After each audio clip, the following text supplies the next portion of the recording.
This is Harry Davis from Fighting, joined by Kalle Sauerland after another entertaining Misfits press conference. I'm sure you're glad to be back. The fighters are too. What did you make of it? Yeah,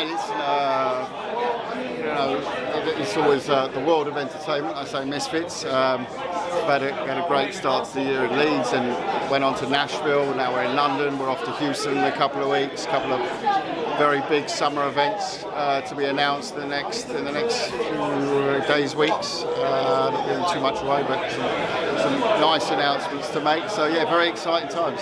When you sit down at a press conference like this, especially with guys who are fighting on Misfits for the first time, you never really know what to expect. Was there anyone that took you by surprise in particular? I mean, that Ferrari's a bit of a character. I'll put some of it down to language differences between me and him, but he's clearly a character with a massive following in Poland. I think he does some stuff in the States as well. Massive following, so he's a first timer. We've got Mist on there. Interesting to see the numbers he does this weekend. He's got a tough fight with, as he calls himself, the mischief of Misfits, Mr. Ryan Taylor. And then you got the one, you know, I've got to say, Adam Brooks, King Kenny, that sort of gripped me because I'm a similar age, and I like Adam Brooks, and I like King Kenny as well. But I'm going to be rooting for the man who's got my age, and that's an interesting battle of the ages, that one. Is there one fight that you think might, obviously there's lots of good matchups, but one that maybe is going on the radar that you think might come through as fight of the night? The ladies are going to be a fun one. That's a proper good fight. I think you can't look past King Kenny and Adam Brooks, because what Adam says is true. You know, he's fought mostly outside the ring all his life, now inside the ring, which is great news. He's one of those sort of throwback sort of guys, and he's challenged himself at this stage of his life with boxing, and I think that's great. Good luck to him. I'm certainly rooting for him. That's the one that I'm going to have my eye on, that's for sure. I've got to pick one fight on Saturday. It's Adam Brooks, King Kenny. I'd be remiss if I didn't ask, because when I last spoke to you, I think before the Leeds show, KSI sort of surprised everyone. He said, I'm going to have 2 fights this year, and he's back on stage. He's talking about how much he missed this. Obviously, he owns it, but no one really knows when he's going to be back in the ring. Have you had a chat with him backstage? And does it make him more eager to come back when he sees press conferences? I mean, you know, we leave that to him. He put out a big tweet as an Instagram post this morning. He's back, and I think he's refreshed. You know, so hopefully some big fight news soon. Another big fight in the crossover. I don't even know if you call it crossover soon, but obviously we've got your shows coming up, and then somehow we've got Jake Paul against Mike Tyson. You've been in boxing for such a long time, and everyone has different thoughts on this fight, but as someone who's been in the game for a while, I want to get your thoughts on it. Makes business sense for both of them, or else they wouldn't have signed the contracts. I don't want to say too much, because I'm still quite confused on what we're going to see. I'll judge that when we get to fight night.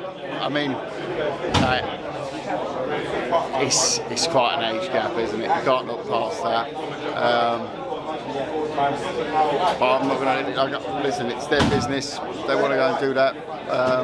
Ultimately, will we all be watching? I'll be watching. But as a promoter of the professional scene too, does it sort of confuse you when you see it as a professional bout, but it's 8 2s?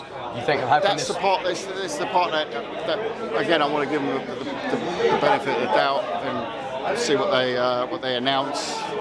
It's just, you know, if I'm buying a ticket for a show or football match or whatever it is it 70 minutes or 90 minutes? Is it 3-minute rounds? Is it 2-minute rounds? What is it? So I think they've come out now that it's 6 2s or 8 2s.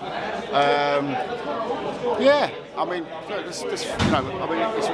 think it's unrealistic to expect Mike Tyson at this age to be doing 8 3s. So I almost would have liked to have seen 3 3s. You know, I think that would have given Mike the puncher's chance.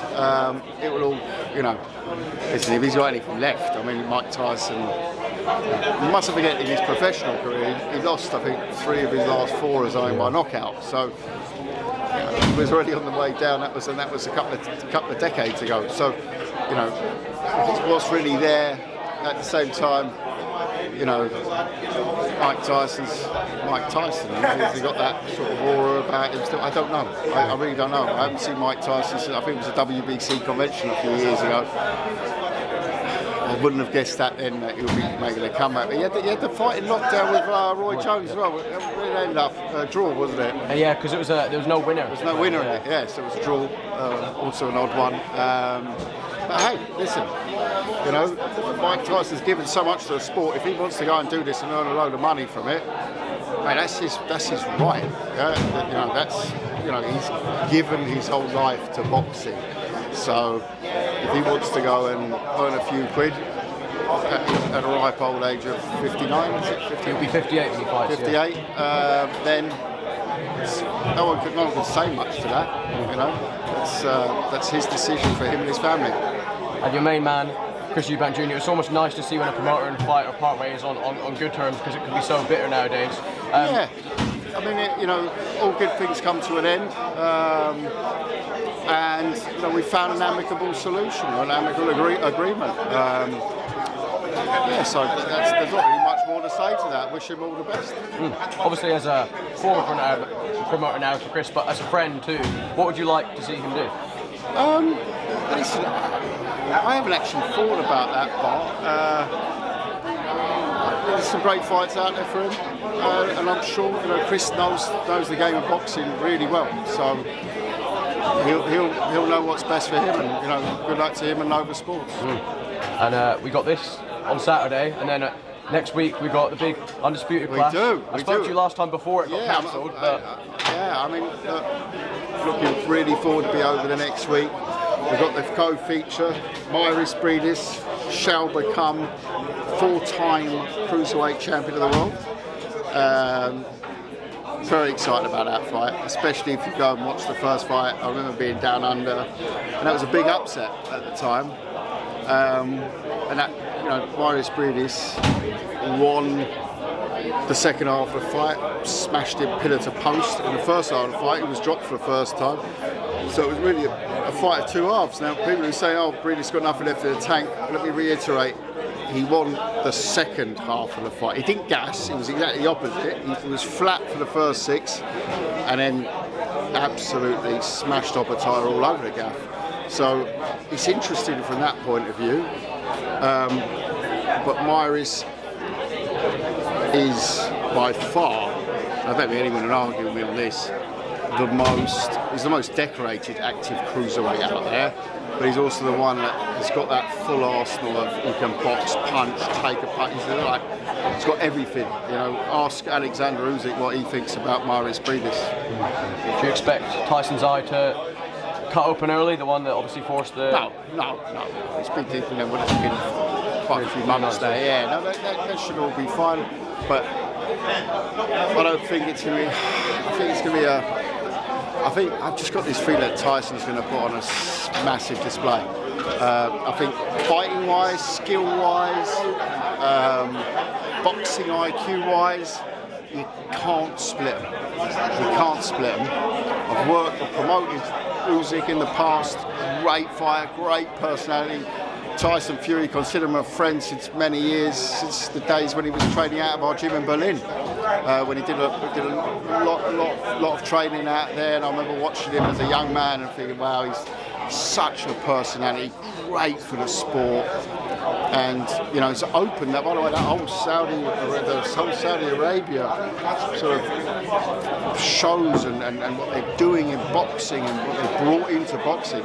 It's massive credit to Tyson Fury. I mean, we did the first show in Saudi, 2018, George Groves, Callum Smith, but it sort of fizzled out a bit, and then Tyson's just come in now, and it's a show a month basically. It's fantastic for boxing, whether you're in the business or whether you're a fan or whether you're media, whatever.